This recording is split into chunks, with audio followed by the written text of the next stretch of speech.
Yes! Woo! Sorry. Turn everything off. That was awesome. My, that was so cool. Thank you. Of course, brother. Hey guys, how you doing? Guillaume here at Thomann today with Mr. Jared James Nichols. Hey, you guys. Oh, I'm so excited, dude. This is going to be a bit of a Q&A, a bit of my own questions for you. I've got 1,000. We're going to start off by a mixing between a question of mine and one of K. Victor Johnson. Why is there a plate saying Blues Power on your signature from Epiphone? Okay, Victor, great question, my friend. So on my signature guitar, most people say, hey man, what's that plate? The original reason, so this guitar, my Epi Old Glory, is based off my Gibson, right? And I'd modded the guitar crazily just to feel better, to feel to my specs, right? So the first thing I did, ripped the neck pickup out, ripped out the toggle switch, took out the volume and tone for the neck pickup, and I started doing all this crazy stuff. I put a P90 in it, and one of the weird, crazy things I did was it had a Tunematic bridge, right? So on old 335s, old ES guitars from Gibson, when they would put a Bigsby on them, they'd be left with these holes from the original stop tailpiece, right? Yeah. And I was trying to think to myself, what do I do? Before I knew about this plate, I was putting like screws in there to try and like, you know, hide the holes because I thought it looked really bad, I thought. And my buddy goes, hey man, have you ever seen one of these? And he showed me one that said custom made. I was like, what is that? He goes, put that over those holes, right? Yeah. So then it kind of gave this cool vibe because it said custom made and it was custom made. And when we were doing my signature, the guys at Epiphone, when we were designing it, you know, I didn't really say anything about the plate. And he goes, in an email, he goes, hey man, what about the plate? And I was like, yeah, I was thinking about the plate. I was like, do you think I should keep it off? What do you think? He's like, no, you got to put it on there. He goes, but instead of putting custom made, you should put Blues Power. Because if you don't know me, Blues Power is like my everything. It's like my mantra. And I was like, that's the greatest idea in the world. So we put it on there, and it's an homage to, you know, my original, and it looks really cool. And I've seen guys, they put different kind of plates on them, and I've also seen guys just take it off. So there's always an option, you know, for anyone that gets a guitar. But for me, it's all about the Blues Power. So it's there, Victor. Sick. Bouncing up to my question, what's Blues Power to you now? Oh my goodness. Blues Power, it sounds cheesy, but it's like the way that I live my life, man. Every day, being on the road, touring, writing songs, meeting people, you know, traveling all over the world. This year alone, I've been to over 20 countries. And Blues Power, it's the ultimate like thing to me that brings people together.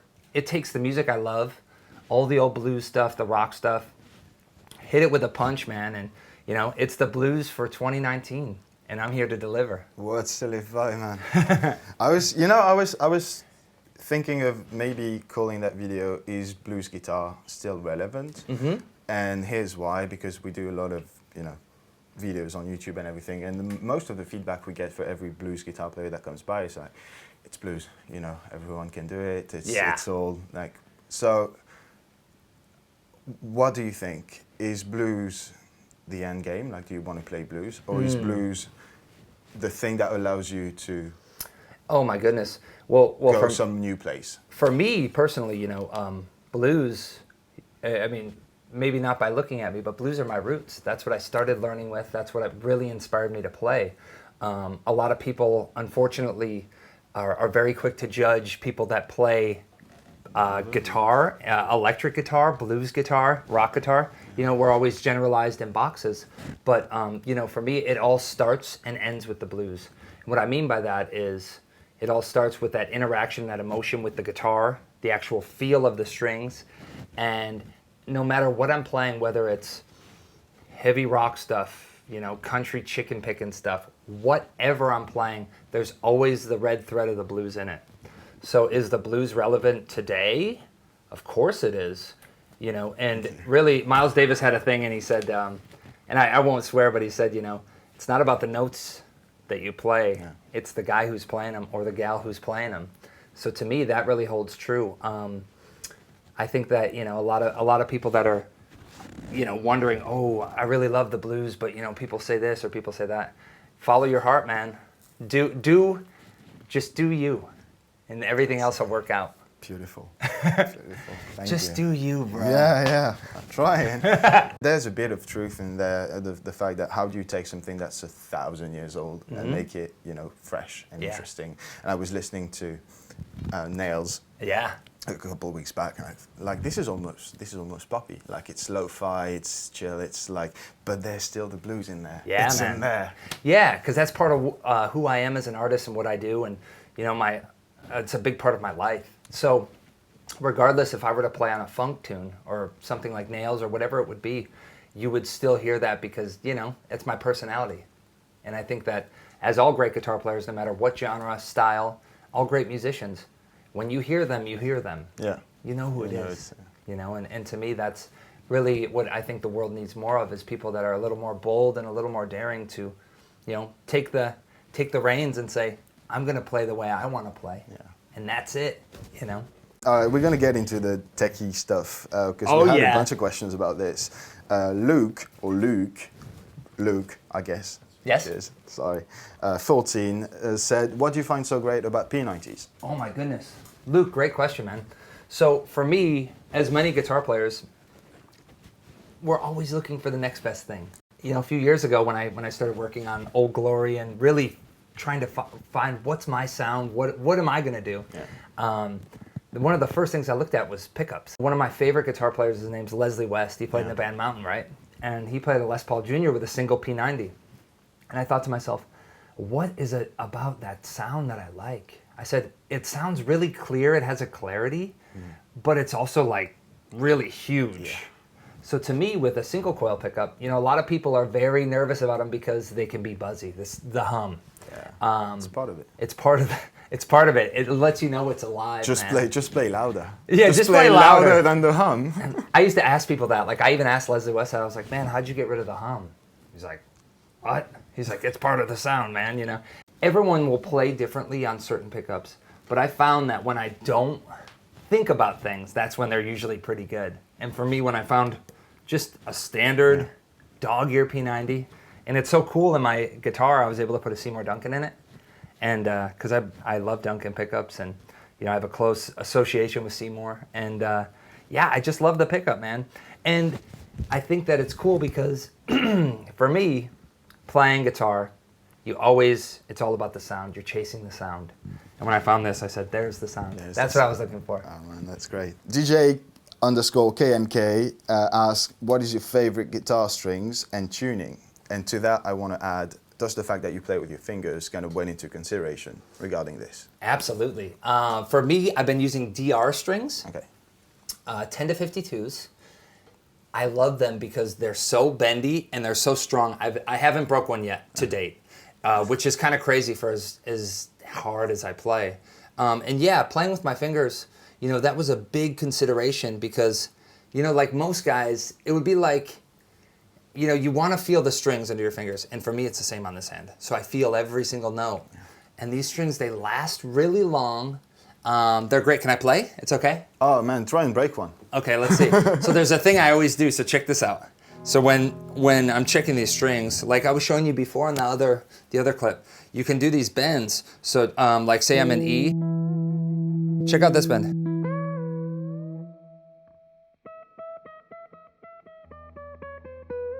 So I'll do if we're in E, so.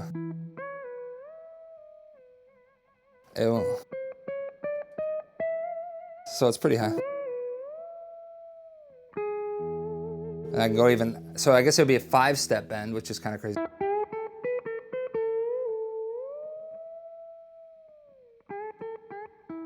Can you get the extreme close-up? Dude, it sounds like slide. It's kind of crazy, That's right? Real. Here's the UFO trick, man. You just turn the reverb all the way up and you go like this.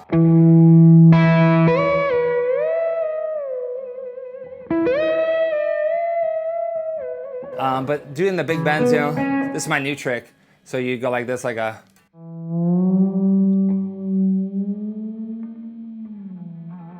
It's an extra power, but the bending quality to me it's awesome because I can just go and go and go and...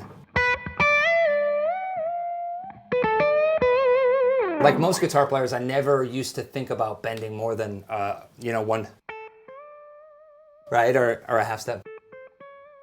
But then when I got these strings, I started doing that, and it was like a whole new world opened up because I could do all this weird stuff, you know.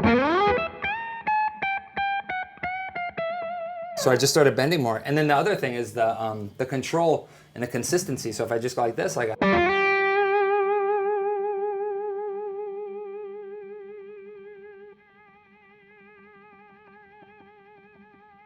can do it all day, man. You know what I mean?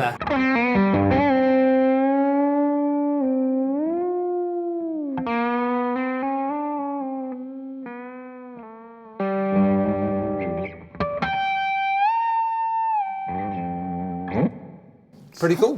So the DR strings, they're awesome. You should try them. They get me through like 5 shows, which is absolutely insane.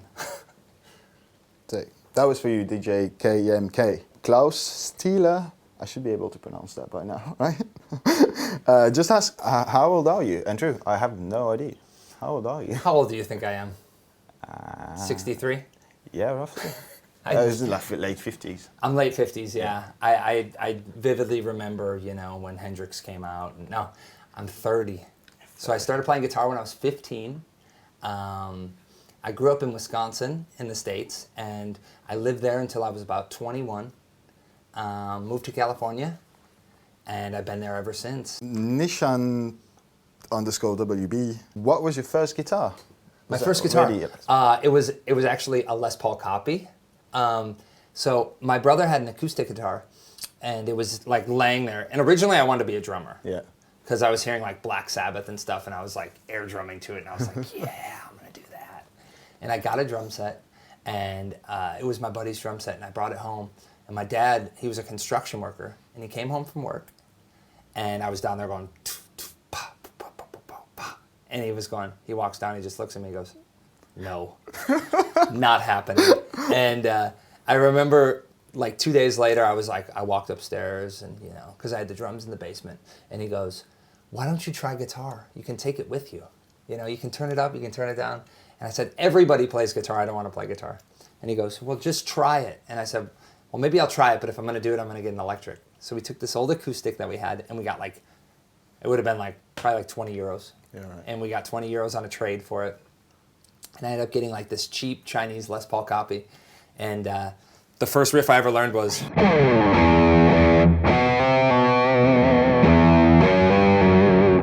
Little Sabbath? Yes. Second riff, it took me forever. Right? Oh, yeah. Those were the first riffs I was learning. Then, of course,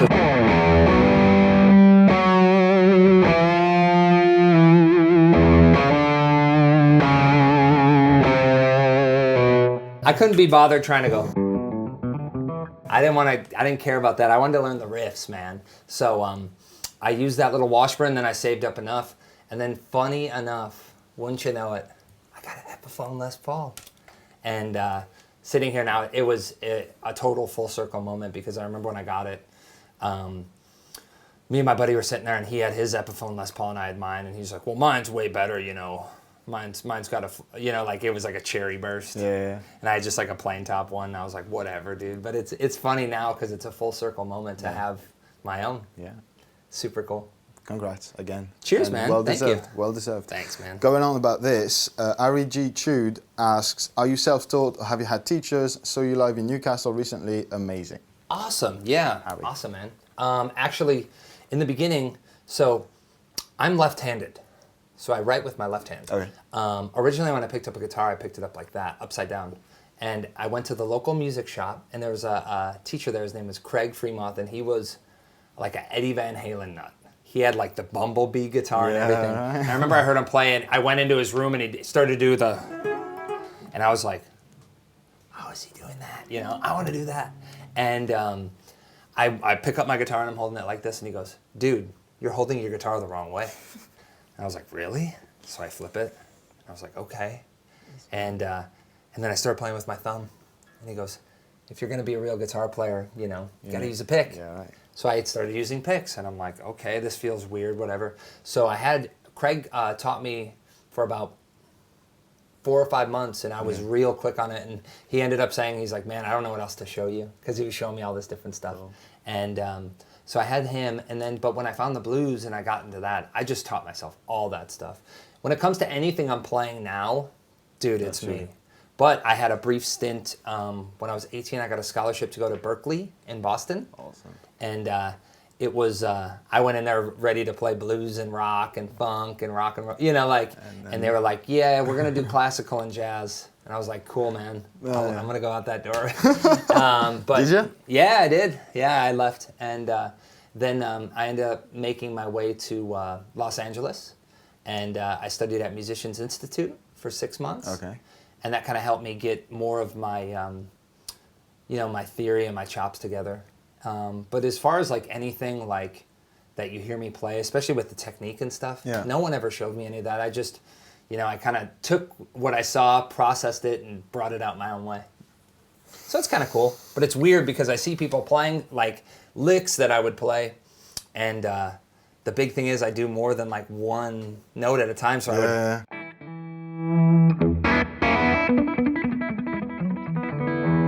Can't do that with a pick, man. No. So that's kind of weird. Jarvis Jalem asks, what's a good go-to rig amp for stepping out of the practice amp range? Like, well, I mean, there's one amp, and there's one amp only I could think of. No, I'm just kidding. Jarvis, obvious plug or not? So basically going from the practice amp. Yeah, I guess in terms of wattage and, you know, gigging. I mean, for me personally, I was on a practice amp for years, right? I had like a little, it was like a crate, like I don't even know how many watts it was, man. But, you know, the thing that you got to think about is a lot of times now, you know, when you go to play a gig or when you're going to play somewhere, a lot of guys are still in the mindset that they want 100-watt Marshalls or they want, you know, these really big high-powered amps. Yeah. For me, I used to have like a PV like 10 watt, and then I had all these different little amps, you know, but I'd always turn them up. When I had the opportunity last year and Blackstar came and said, hey man, we want to do a signature amp, 20 watts. Because this thing is the perfect, I think 20 watts is great, 20 watts tube, and you can keep it at a level at home where you're not, usable, you're not killing everyone around you, but then you can turn it up and it can really perform at a gig. I would say look for something that inspires you to play tone-wise. You don't need all the features in the world, you know, keep it simple. I think you should try the JJN20. I'll see you out there. No, I'm just kidding. No, man, it's a sick amp. It's a really cool amp. So, like on stage, do you use one, several? Yeah, depending on the size of the venues, I have two. I usually use two together. I'll run one where it's pretty clean and then one where it's pretty dirty. All right. Run those together, and it sounds like a total fire-breathing machine, man. Yes. And that's it. That's what we want. That's what we want. Cool. Okay, let's finish up with that one because you are going to Guitar Point. Yeah. For a clinic and everything. So that's too late for you guys to show up, I guess, because that video is going to come out later. But there might be videos of that as well. So go check it out. Guitar Point is awesome. And Mickey, Mickey. If you could have any vintage guitar ever, which one would it be? Just the one. Just one vintage guitar. Yeah. Well, I really think right now I have the one I really want. Okay. It's a 1956 Les Paul Jr. My friend Charlie Daughtry, he runs a thing called the Les Paul Forum. Yeah. He actually is letting me use it for a while, and it's ridiculous. But I guess if I were to like have like the pie in the sky one, I think I would really like to get a 50s gold top or a 50s custom, man. You know, and just play that. Yeah. You know. I mean, like a Southern gold top, that greenish. Yeah, like a green one. Oh one that matches, you know, my character. It would be completely beat up. It would be all stripped off. Yeah, I think it would just be, you know, a vintage Gibson Les Paul. Not really even a burst or anything. Yeah. Like, that's cool. I played a lot of those guitars, and it's all good. But, you know, for me, an old black custom or an old gold top. I'm right there with you. Man. Yeah, brother. Awesome. Well, thank you so much. Absolutely, thank you so much. Thank you. It was a treat meeting you, hearing you play. You're actually going to play us out. I kind of want to hear you play some more. Yeah. Thank you very much for watching, guys. This was Mr. Jared James Nichols here at Thomann. Have a good one. See you very soon. Comment, subscribe, all of it, and follow him on everything. Everything. Everything. Follow me.